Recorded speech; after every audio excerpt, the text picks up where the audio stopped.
Arizona Geological Survey has been mapping earth fissures since 2007.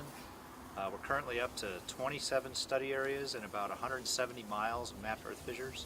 And if you don't know what earth fissures are, they're basically very large ground cracks, and they form due to land subsidence.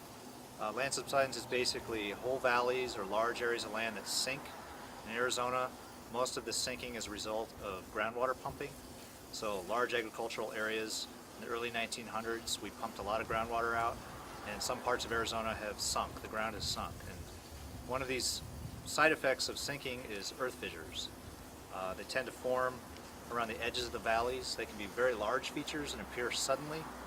Some of them appear overnight following monsoon rainstorms. They can be greater than 10 feet across, 30 feet deep, and sometimes miles long. There's been a lot of examples of places that have had fissures for decades, and we keep seeing new fissures form.